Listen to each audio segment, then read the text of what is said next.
Well, a short time ago, Canadians woke up to yet a second Christmas within a few weeks. It was a Christmas miracle. Trudeau resigning the prime ministership, but it's a lot more complicated than that. But here was the live moment just a short time ago when Prime Minister Justin Trudeau resigned. Watch. Over the holidays, I've also had a chance to reflect and have had long talks with my family about our future. Throughout the course of my career, any success I have personally achieved has been because of their support and with their encouragement. So last night over dinner, I told my kids about the decision that I'm sharing with you today. I intend to resign as party leader, as Prime Minister, after the party selects its next leader through a robust, nationwide, competitive process. Last night, I asked the President of the Liberal Party to begin that process. This country deserves a real choice in the next election, and it has become clear to me that if I'm having to fight internal battles, I cannot be the best option in that election. It was a remarkable moment, and it comes on a day when President Trump's vote for the presidency in the United States is being certified on Capitol Hill. Coincidence? This is all happening on the same day? I don't know. Is the Trump effect real? There's obviously so much to unpack with this story. It's not as cut and dry as, oh, he's resigning. There's a lot more to this story. David Clayton, independent journalist out of Canada, out of Ottawa, Canada, has been tracking this very closely, writes at the Post-Millennial, and has been all over X explaining what is going on about this. David, great to see you. Merry Christmas. Merry Christmas and a Happy New Year, Clayton. So nice there's a lot to this story. Nice to see you. It is an unbelievable new year for Canadians. A lot of my Canadian friends have been texting me throughout the morning like, wow, this is amazing. What a great, great day for Canada. But it's a lot more complicated than that. So can you explain what exactly is going on here? Yes, it's very complicated. And if you listen to Justin Trudeau's resignation, you have to listen to it maybe 2 or 3 times until you realize he hasn't resigned today. And a lot of people are getting that wrong. He's intending to resign as soon as the Liberal Party selects a new leader, which could be up to 4 months away.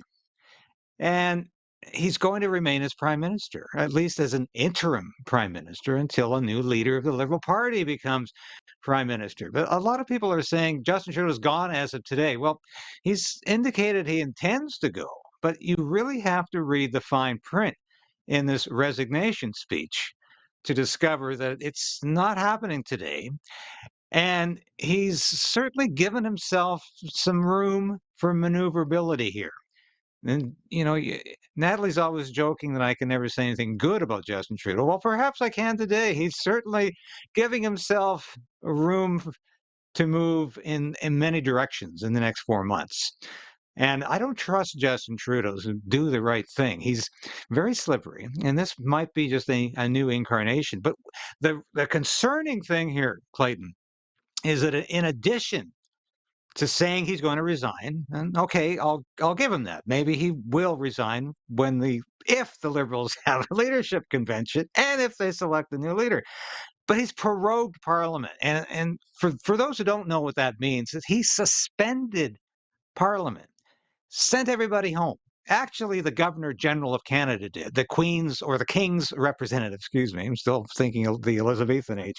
The King's representative, our Governor General, Mary Simon, concurred with Justin Trudeau's request to shut down Parliament. It's called proroguing. And that means we're not going to have people sitting in the House of Commons for another 2.5 months. March 24th is the magic date they come back. So what happens in that time period? Justin Trudeau can virtually do what he wants. He's still prime minister. He can plan for the future. He can plan to be at the G7 conference in June. He wants to be around for as much of this as possible. And it also means what happens when Donald Trump becomes president on January 20th? He has said absolutely nothing about exempting Canada from this 25% tariff that he threatened us with a month ago because of border security concerns. Trudeau came back with a $1.3 billion border security package that's mainly about drones that will be up there to monitor all of the illegals crossing the border. There's no enforcement here. And it's a 6-year plan, much like Justin Trudeau's military spending. It's projected. He will spend these X billions of dollars in 10 years' time when he's no longer prime minister. He will spend money on border security in 4, 5, 6 years' time when he's no longer prime minister. This isn't fooling Donald Trump. That's why he continued to troll Justin Trudeau all through Christmas and New Year's as the governor of the 51st state. He doesn't take Justin Trudeau seriously. He's going to take him less seriously now as a lame duck prime minister who's negotiating for Canada when the House of Commons isn't even sitting. Justin Trudeau has put Canada in an extremely fragile position. We could be looking at a depression, an economic catastrophe in this country because he refuses to look after the country. He's more concerned about his own legacy, about his own survivability, and of course, about keeping the Liberal Party intact. Because after all, well, he considers himself the savior of the Liberal Party before he became leader. It was doing rather poorly. It's doing even worse now after 9 or 10 years of Justin Trudeau. But he really does see himself as that party's savior. And we're in a very, very difficult position. Justin Trudeau has put Canada in an even worse position than it was a month ago right now. And I can't emphasize this enough. Proroguing Parliament is a horrendous decision. The Governor General is in the pocket of Justin Trudeau. She should never have concurred with this stupid idea. And she should have said it's not in the national interest. It's only in your interest, Justin Trudeau, and the Liberal Party's interest.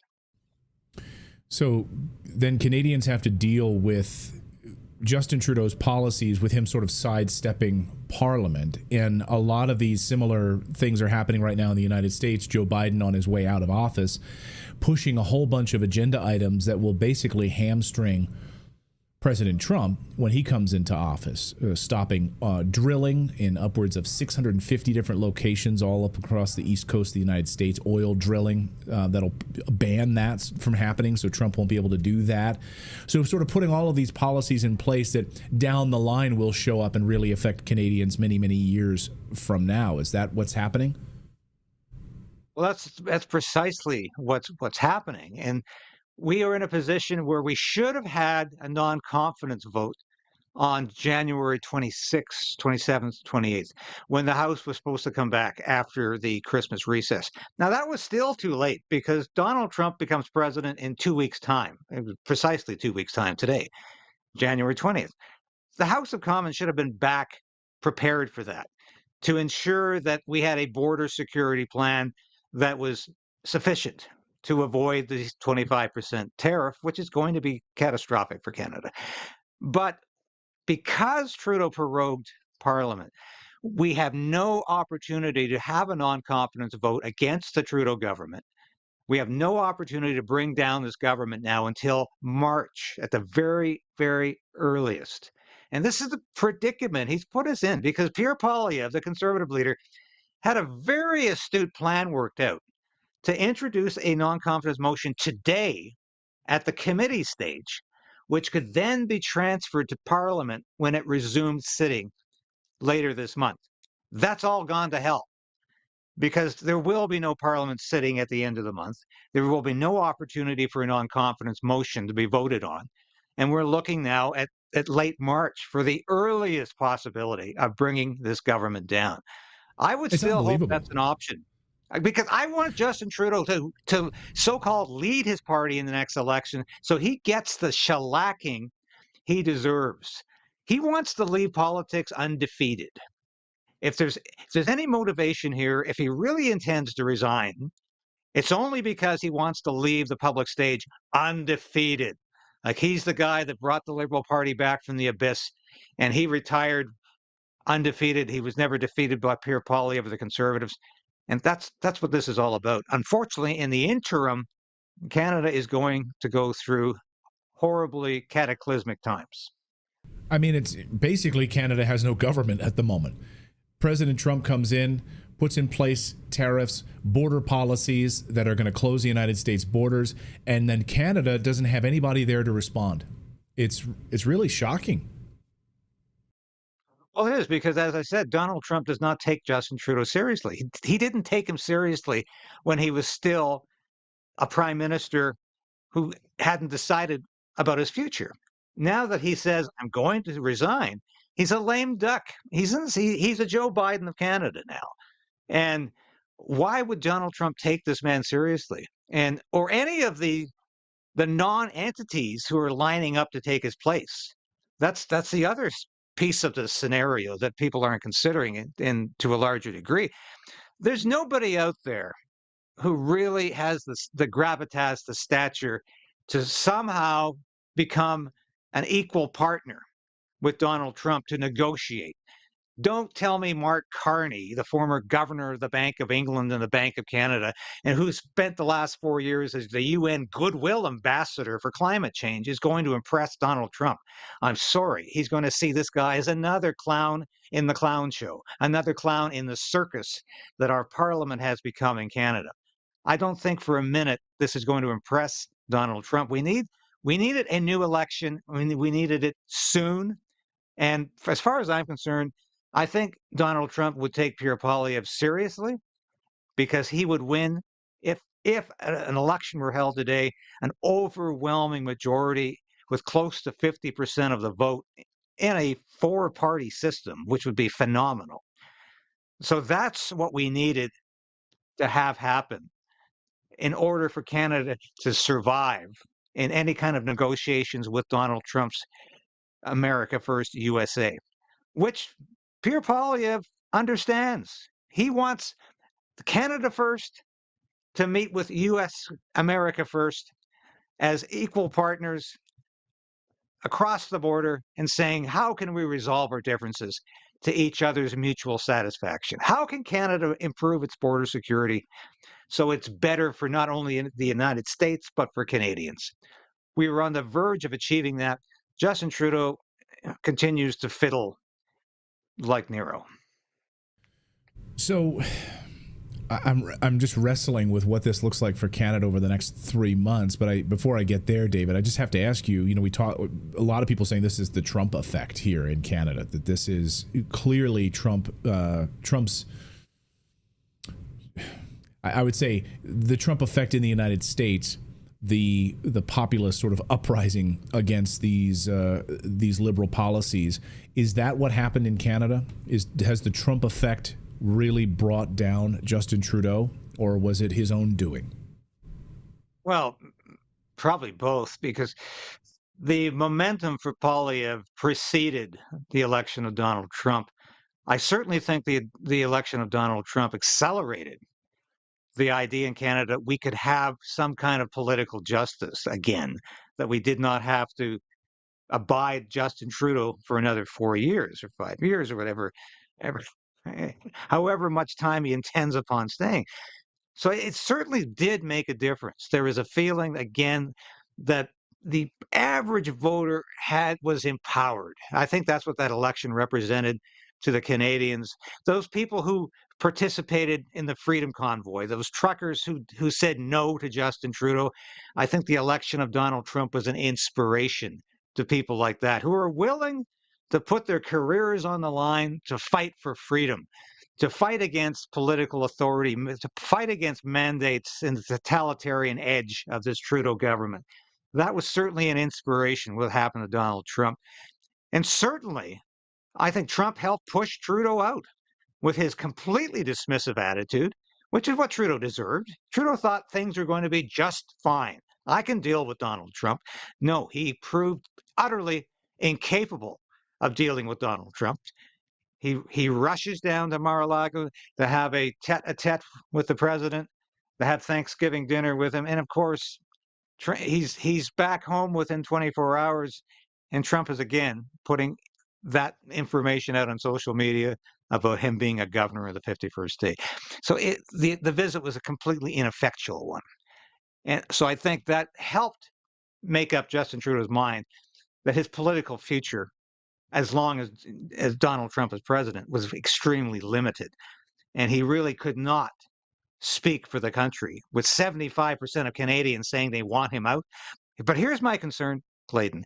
Proroguing Parliament, dismissing the democratic interests of Canadians, quenching the democratic spirit, the way that Trudeau has done by proroguing, suspending Parliament, that's going to create a tremendous backlash in this country from Canadians who say, damn it, we're not going to sit by for 2 or 3 months while these liberals have their leadership convention and prance around the country with their talking points while the country continues to go to hell in a handbasket. There's going to be massive protest in the streets over this prorogation order. There's going to be massive protest because Justin Trudeau thinks he can do whatever he pleases and it doesn't matter. He's not accountable to the voters. He's not accountable to any sort of democratic rights in this country. And that's the presumption that Trudeau continues to make, and he continued to make it today with his so-called resignation. And that's going to be a very dangerous situation he puts this country in, because the pushback is going to be enormous.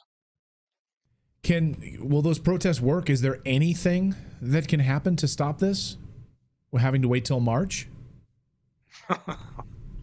Barring a revolution? No. Right. There's nothing is there any sort within of the legal... Is there any sort of maneuvering legally that can happen? Can Pierre Poilievre pull anything out of his legislative legal hat that can pull this off? No, I think he did that in terms of finding a mechanism to have a non-confidence vote as soon as Parliament was supposed to resume this month. I think that was his best shot. Trudeau's taken that away.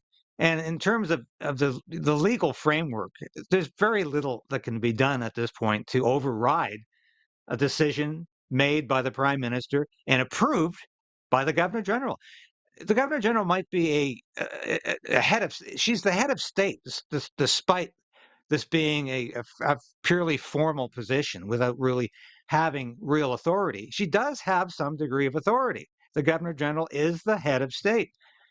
So to override that would essentially border on treason. Would be to border on a revolution that I don't think any Canadian is looking at right now or seriously considering. My concern, though, is that Trudeau could use this situation, could distort peaceful protest into violent protest, just as he did with the Freedom Convoy, just as he's done to all his political opponents, paint them as racist, as white supremacists, as dangerous political opponents who need to be dealt with the full authority of the state.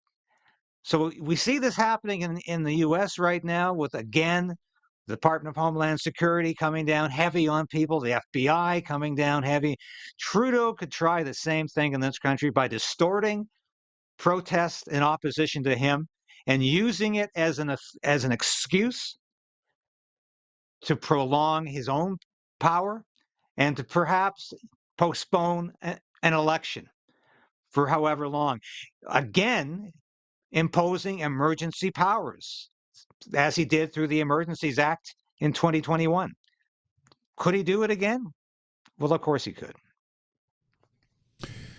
Wow. So maybe it's not the Merry Christmas that we thought. I mean, we've got an admission that he's going to resign. We'll have to hold him to that. That seems like a Merry Christmas present. But there's a lot here, and Canadians are now going to have to suffer through the next 3 months with this lack of Parliament, and as you say, the prancing around of these of the Liberal Party right now, trying to basically have their own convention to find a new leader.